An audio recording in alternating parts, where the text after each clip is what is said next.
Hello, Alex. Excuse me. Hello, Andrea. One interesting nuance of switching from Teams to Zoom is that I'm literally zoomed like I'm much closer in terms of the image to the camera when I'm here. So like I'm very close for Teams, and then all of a sudden I pop up and I'm like, oh, that's my face right against the screen.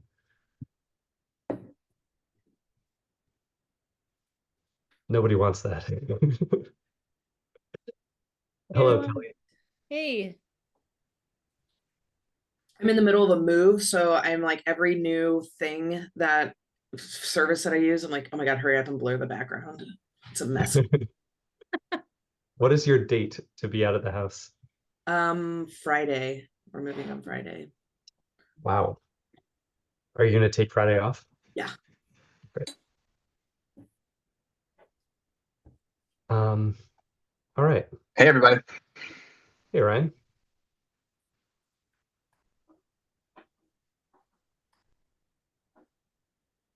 So, sort of an intimate group so far, um, but good for us to level set.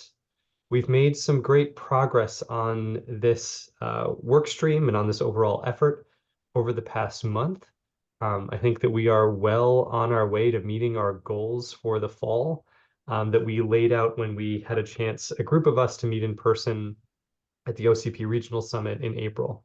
So at that time, we said, by the end of June, let's have a draft of this disclosure form done so that we can have plenty of time to circulate it and get feedback on it before we announce it and reveal it at the Global Summit in October in San Jose. And so we've done just that. Thanks in particular to Ryan, who put together the first draft of this form.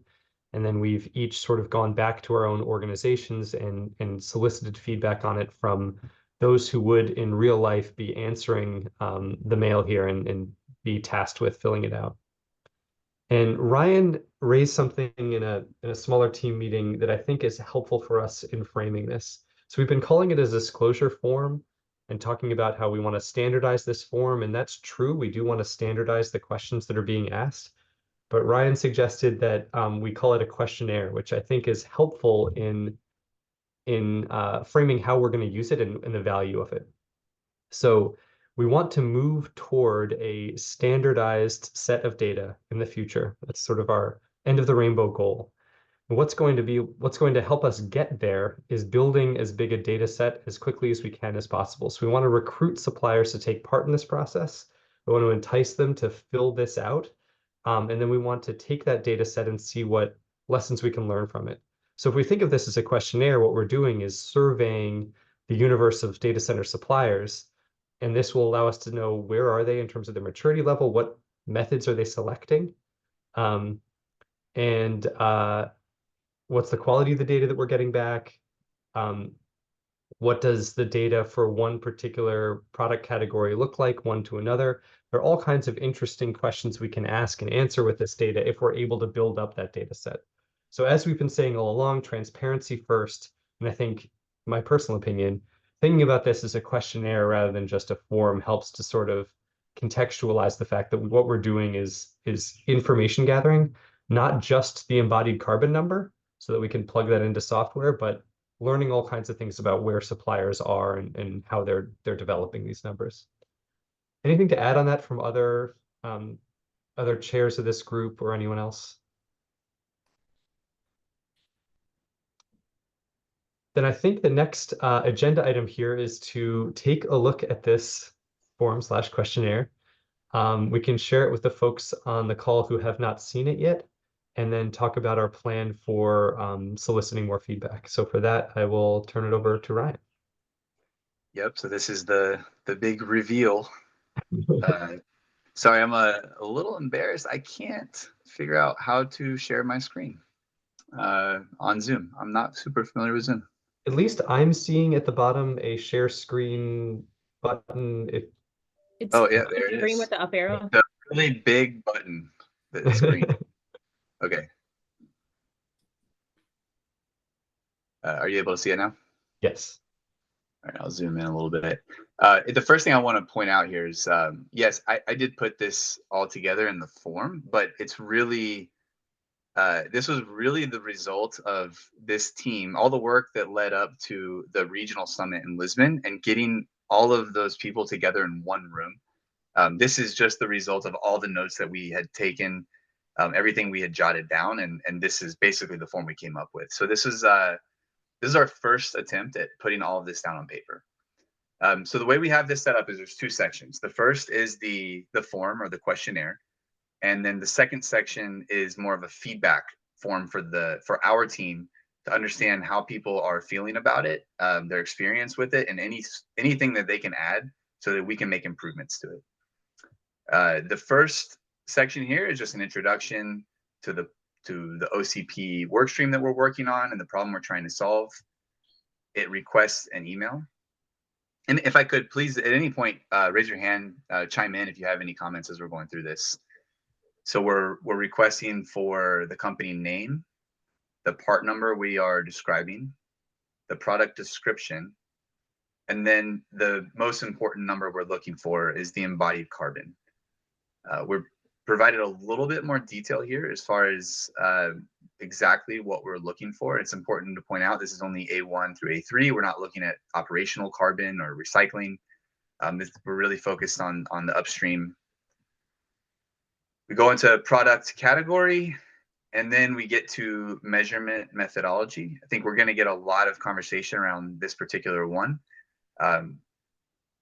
There's a debate on whether or not we should, how heavily do we encourage these forms to be, or LCAs to be done, or do we leave it more open based on what people are currently doing?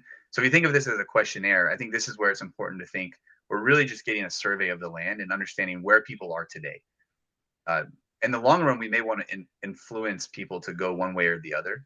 And I think that's where we'll want to go. But to get started, it's important for us to understand where people are today. We are asking for the software and database that was used, the expected product lifespan in years, current stage of product lifecycle, and then a hyperlink to the embodied carbon assessment, hoping that that's publicly available. And then any other information relevant to the embodied carbon disclosure and the product. So just any other helpful information there. And that concludes the first section. So this is, again, this was really what we came up with through the past half year of work, and then really what we settled on at the regional summit in Lisbon. After that, it moves into the second section of the questionnaire, which is really just feedback requests to try to standardize some of the feedback that we're getting. And then there's also plenty of opportunity for a long answer text. I would say that when you share this with your teams, with your suppliers, feel free to let them know. We'll take feedback in any form that we can get it. So the feedback form we have here is great because it helps us to standardize that.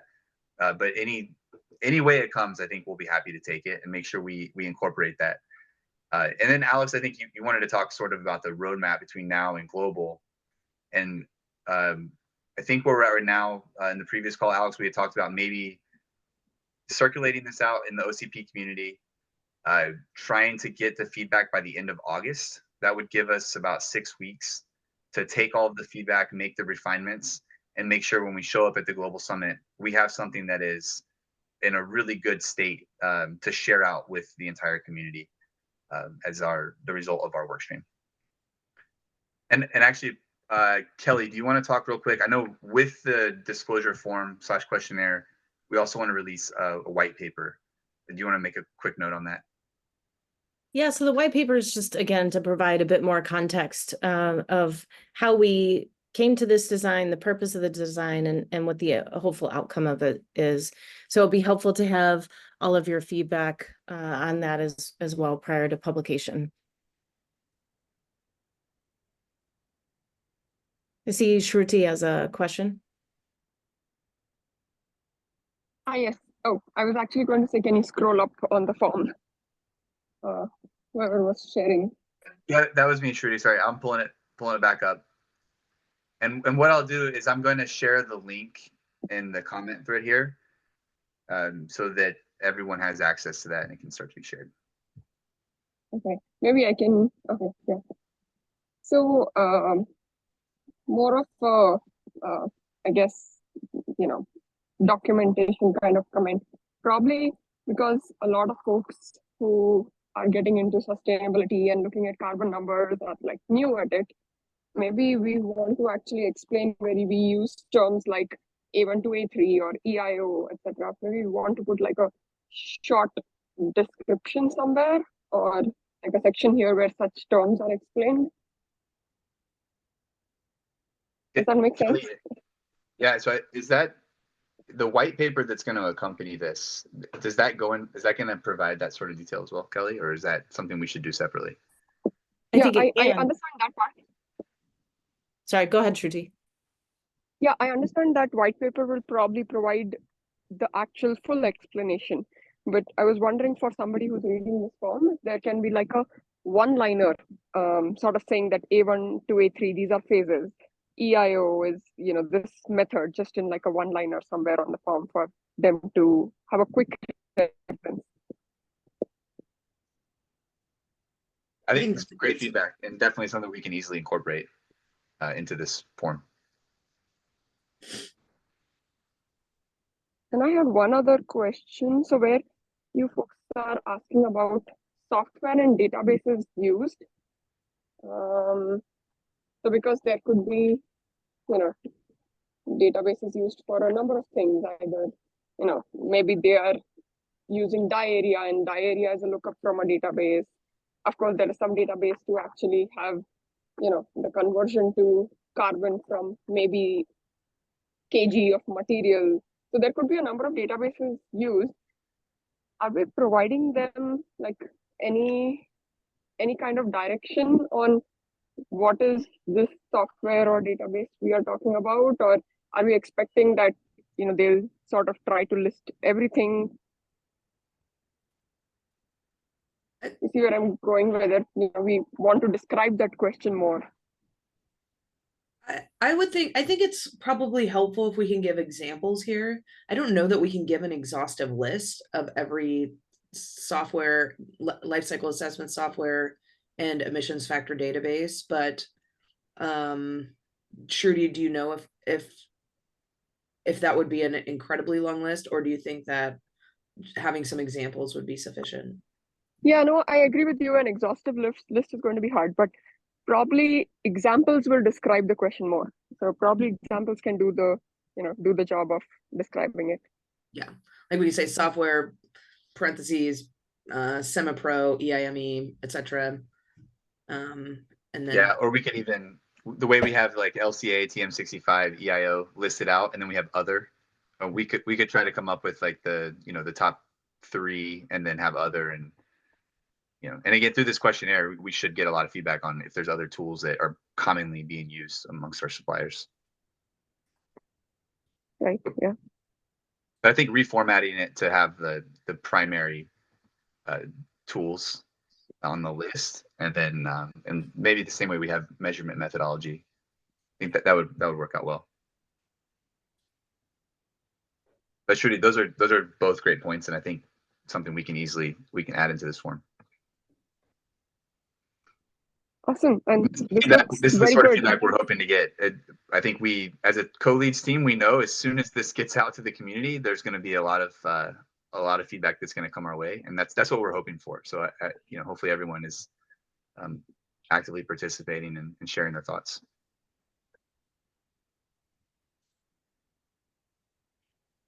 So I think somebody put a message in the chat. Yeah, I mean, I know you started off saying that you were already reconsidering this disclosure form maybe to be more of a questionnaire. I'm just thinking in general, maybe I'm overthinking this, but has somebody with kind of knowledge of the emotional connotations that people might have in words looked at this and perhaps given feedback? Maybe like a word for disclosure, for example, to me that could scare people off, right? Because it feels like I'm sharing something that I might want to keep secret. And maybe just calling it something else would be better. I don't know, but for example. I think it's a good point Jerome, and we have marketing teams at each of our organizations that we might be able to recruit into volunteering some time to doing just that. Yeah, just as a sanity check. I think that will be a good idea. Yeah, I mean, on this one in particular, I think we've already gotten that feedback from some of our teams. So I think that's sort of the trend on where it's going, is that at least in these early stages, the disclosure, that particular word sort of elicits some emotions, and early on, that's where the questionnaire came. The idea of using questionnaire instead came from. So I think that might be where we're going to trend towards. That's a great point. Can we put links in here? Like a hyperlink, for example? I don't know what TM65 is. I probably should, but I don't. It'd be nice to have a link to explain some of these things, and the word disclosure could also be a link to just something quick that says, do not. And there's OCP policies around not sharing anything that should be IP. So anything we do share here is forfeit. So there's some rules here that we want to be careful about. Short answer is yes. You can add hyperlinks easily into the form. So that might be also a good way to add some context, or we could just do hyperlink to references. Yeah, that'll be good. That'll actually then do away with my question of, can we have a one-liner explaining TM65, etc. You can just put a link. For some of them, yeah. And like for these measurement methodologies, we've done case studies over on the iMason side for each of these different ones. So we can link to those, which gives an overview of what these methodologies are and how they can work. That's a great idea, Adria. Rather than just going to the website, actually get a explanation of what it is, how it works, pluses and minuses and things like that. Nice way to leverage work from one group with the other.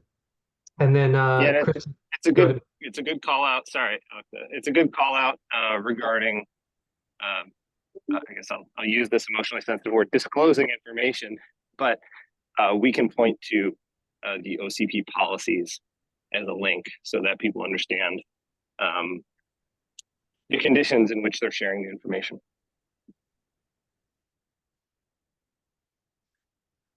And then Chris, you asked from the cooling context, is this focused on ITE? Will fluids be asked for in this info too? So first of all, we don't want to focus on just ITE. We definitely want to include, MEP equipment here. And what we are trying to focus on is embodied carbon. So obviously cooling fluids have global warming potential. I don't think we contemplated including that because we want to stick to this like very clearly defined A1 through A3 in terms of emissions accounting. Anybody else have an opinion on that? I would agree. I'd agree. Yeah. Kristen, any other thoughts there?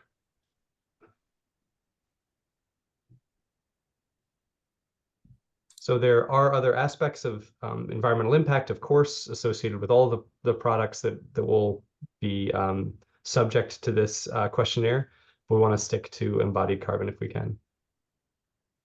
Oh, Alex, and it's MEP as well as eventually this should be compatible with construction material as well. Yes, that's right. Yeah, so not just equipment, but materials. So core and shell. Yep.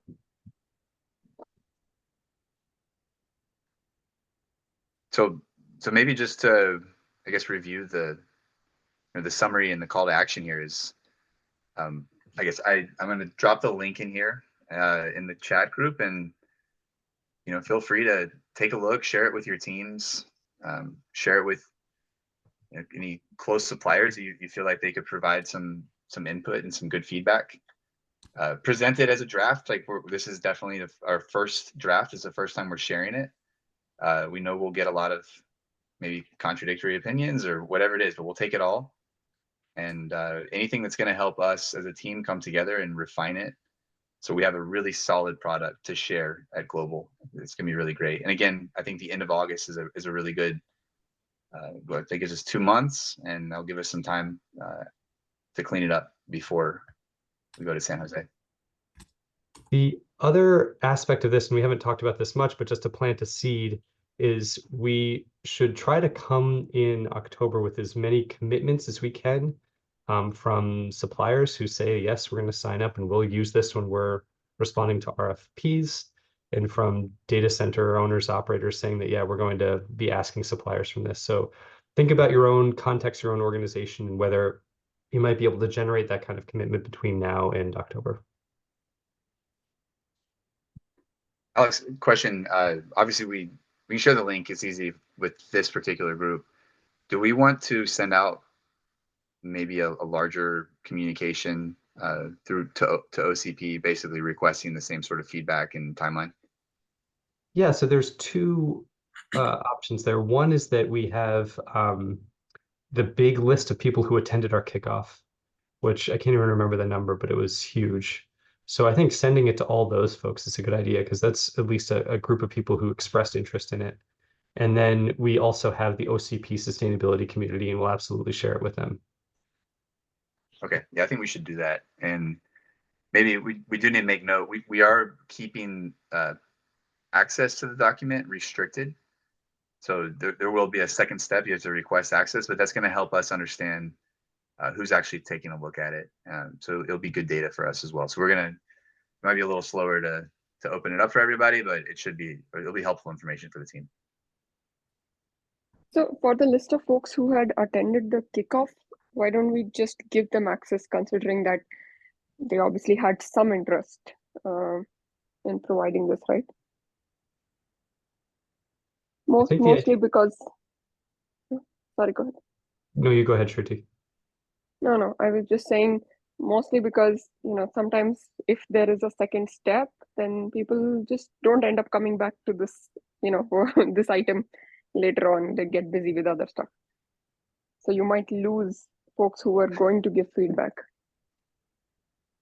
Yeah, agreed. I think what we're trying to do is just capture names if we can, so that we know who is providing the feedback. Is that right, Ryan?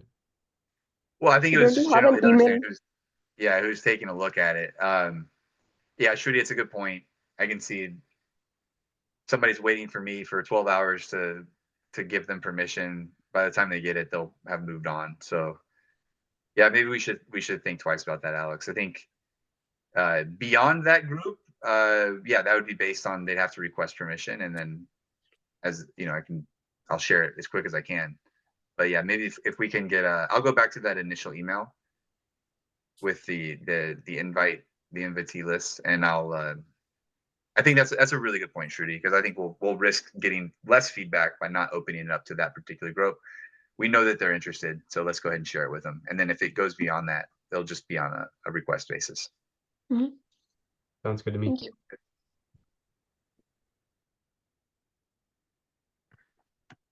All right, so to sum up, very much focused on this questionnaire right now. The other two subgroups within this effort are surveying other initiatives and programs from other organizations that are similar or overlapping to what we're doing, to make sure that we're coordinated and not being redundant. And we're going to do some work on that in July. And as part of that, of course, we can solicit feedback from them as well. And then the third is around comparability, which is, of course, our end of the rainbow goal here. And we feel that will be well served by gathering a data set together, as I was saying at the beginning, via this questionnaire. So please do take a minute and provide your own feedback on it. Think about who you want to circulate it to in your own organization. We'll do that by the end of August, and we'll be ready to reveal it in October. Any other notes from anyone before we close?